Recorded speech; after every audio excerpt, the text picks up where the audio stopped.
Bonjour à tous, alors aujourd'hui je vais vous expliquer comment bien choisir sa chaussure de running et pourquoi ne pas choisir d'autres chaussures, enfin je vais tout vous expliquer. Alors, tout d'abord on va décortiquer un peu la chaussure de running, donc vous voyez en dessous la semelle, donc pour rebondir en fait quand vous arrivez sur le sol, au lieu que votre pied y reste on va dire, et ben, il rebondit plus facilement. Et voilà pourquoi c'est comme ça en dessous d'une chaussure de running. Ensuite, ici, vous voyez que c'est souple, c'est plus large à l'avant que à l'arrière pour que votre pied soit bien à l'aise à l'avant, bien serré à l'arrière pour justement ici le talon. Euh, Ensuite, vous voyez qu'ici c'est très dur, donc comme je l'ai dit, pour que votre talon soit bien tenu à la chaussure. Et vous voyez que ici c'est beaucoup plus souple. Voilà. Alors ça c'est les caractéristiques principales on va dire. Donc une chaussure de ville. Pourquoi ne pas choisir ça? Donc tout d'abord vous voyez au niveau de la semelle, et ben, il n'y a absolument pas de semelle. Là-dessus vous allez pas rebondir quand vous allez arriver sur le sol et vous allez avoir beaucoup de difficultés pour courir.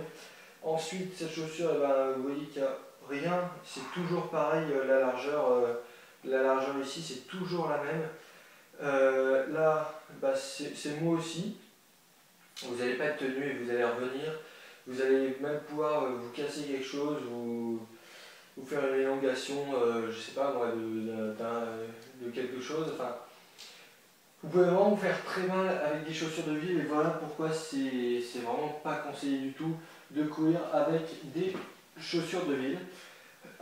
Ensuite, chaussures de tennis.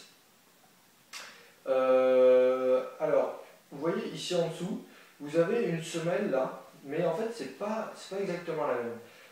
Puisque ici c'est vraiment une semelle qui, en gros pour vous faire rapide, c'est pour faire des appuis, pour être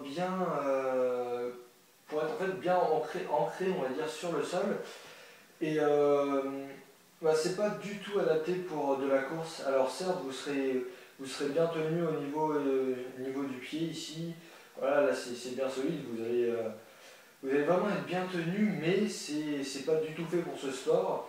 Et vous le sentez. J'ai déjà, on va dire, tenté de courir avec ça une vingtaine de minutes, puisque quand vous faites du tennis, vous courez quand même. Ça va très bien, forcément, puisque dans le tennis vous courez, mais il y a des changements de direction, il y a tout ça que vous ne pouvez pas faire avec une chaussure de running, donc surtout ne pas utiliser des chaussures de tennis pour le running.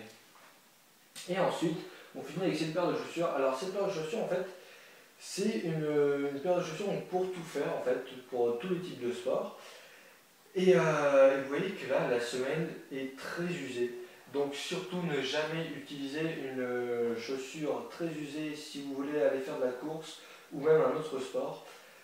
Puisque vous allez avoir du mal, donc comme je dis, à rebondir sur le sol.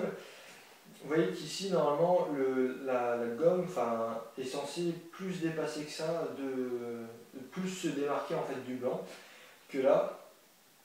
Et donc c'est très mauvais. Bon, par contre, si vous avez une chaussure comme ça neuve, vous pouvez bien sûr faire du running, mais vous serez moins performant forcément qu'avec une chaussure comme ça.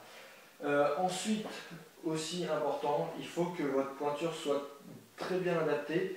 Vous voyez par exemple, là c'est écrit 44, donc pointure européenne, et moi je fais du 42,5 on va dire.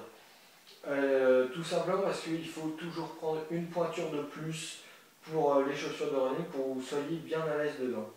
Voilà, ensuite la marque, le type de chaussure, ça c'est vous qui voyez, mais